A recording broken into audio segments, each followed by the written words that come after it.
Alright, so let's talk about the story. So the story for Iron Man 3. Yo, Iron Man's back, man. It's been too long. I mean, it's how many years? Almost one? That's way too long. I mean, Marvel's back. Iron Man's back. I'm back. Shane Black is back. Back in black. Let's get to the review. The story for Iron Man 3 follows, of course, Tony Stark, played by Robert Downey Jr. once again, and hopefully forever will be. Fingers crossed. And it takes place after the end of the Avengers, way after the end of the Avengers. And of course, Tony Stark is not doing well. I ain't gonna spoil what happened at the end of the Avengers, but let's just say bad things happen, and of course, he's just having bad nightmares. He just can't sleep, and all he does is pretty much work on some Iron Man gadgets. Making new Iron Men and making little gadgets for them and whatnot. That's pretty much all he does, but he still has his girlfriend that he loves to death, Gwyneth Paltrow, who plays, of course, Pepper Potts. And he still has that great relationship with her, and for the first, maybe 30 minutes, it's all just about, their relationship and how he's coping with all of these nightmares and whatnot. But, of course, there's an evil presence that shows up out of nowhere, and, of course, that is the Mandarin, who is pretty much a terrorist, straight up a terrorist, who goes around just shooting people on camera, telling people, oh, you will never see me coming, I'm gonna blow crap up. He doesn't say that, but he is an evil dude, and of course he's played by Ben Kingsley, and that's a new villain that Iron Man, of course, has to go and stop. And that story description might be a little cliched, but I explained it the way I thought the story was going to be. I went in expecting that exact story. The Mandarin screwing stuff up, he's a terrorist, bad guy, and of course, Tony Stark has to go and stop him. That's all I thought the story was going to be. I thought there was going to be a little bit more extra here and there, maybe a side villain, but that's it. And I got way more than that, and I don't want to spoil it, but let me just say, there's a lot of twists and turns, side characters that become bigger characters later on, and a lot of just neat things that they do in this story. I really, really enjoyed the story. Now, there is one big twist. There is a huge twist that disappointed me very much, and I can't say why because it would be a spoiler. It will be a big spoiler, but let me just say... I can't say that too. Let me just say it's just a big disappointment. Now, I thought the twist was pretty funny. Don't get me wrong, it was pretty funny because it's meant to be funny. I'll say that. But I was still a little disappointed by that. But besides that, Tony Stark is likable once again. Finally, Iron Man 2, he lost me completely. He was a complete dick, and I didn't like him in that film. But Avengers, he won me back a little bit, even though I still thought Captain America and even the Hulk and Thor, I thought pretty much everybody else was a little bit more interesting than him. I know, don't hurt me, but, he's funnier, sure, but he's not as interesting. But he is back to being interesting. He's a really likable character. You really feel for him. A lot of stuff happens in this movie, not really to him, but to maybe other people that he really cares for, and it's really, you really do care for him, you really do. And of course, Robert Downey Jr. is fantastic. He does an amazing job with all the comedy, which I will get to in a second. Ben Kingsley as the Mandarin, he's not in it too much, which is, some people might not like that, but you know what? He's a great presence. Whenever he is there, whenever you hear him talk, I love that voice, and he is such a maniacal villain. He is great. Guy Pearce plays another side character that I'm not going to reveal because it's kind of a surprise, and he is great as well. I always love Guy Pearce, and he's great there too. Gwyneth Paltrow, amazing. I love Gwyneth Paltrow, and she's getting a little older, but she's still really... She's really hot. I don't care. And she's great in here. I really like the chemistry between her and, of course, Tony Stark. Not Guy Pearce, I already talked about him.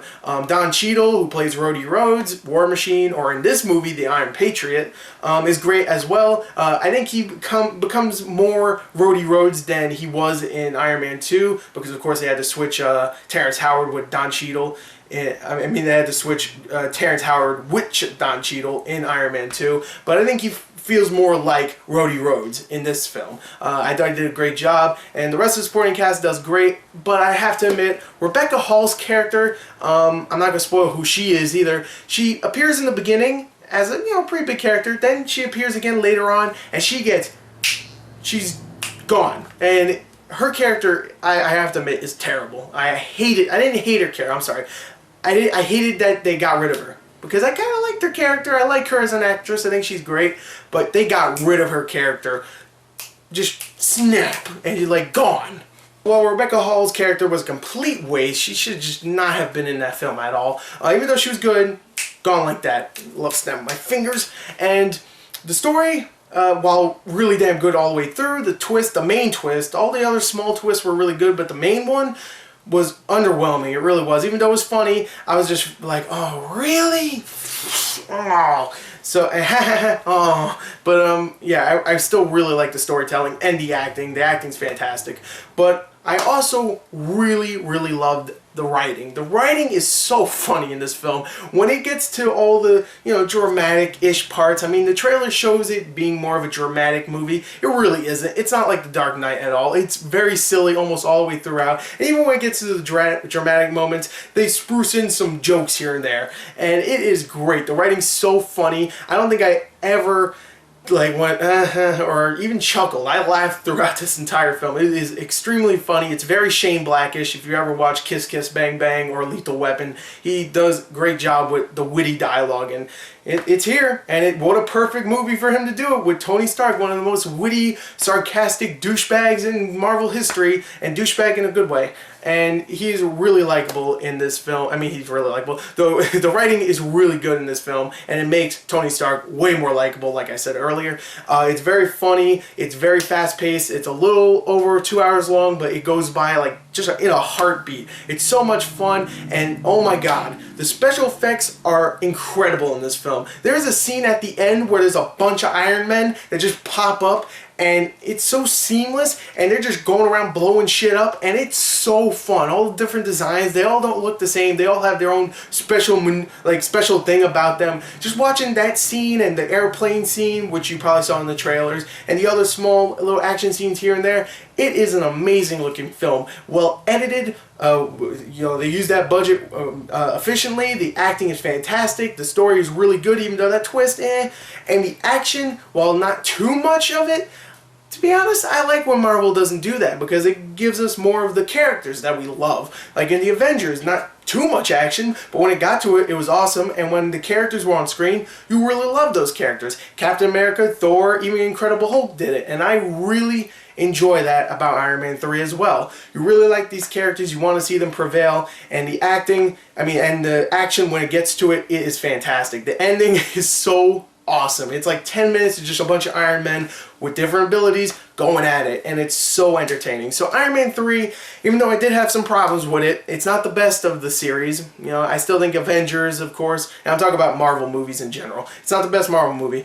I mean, sure, it's better than Iron Man 2, definitely, and Incredible Hulk, and even Thor to some extent. I still love Captain America a little bit more, but I still enjoy this film a lot.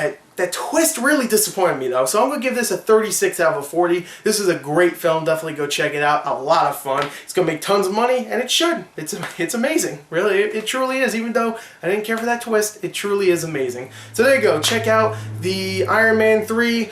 Do it. Why not? It's going to make money anyway. Don't be a rebel. Just go watch it. Who cares? So there you go. There's my review. I hope you enjoyed it. Thank you, and goodbye.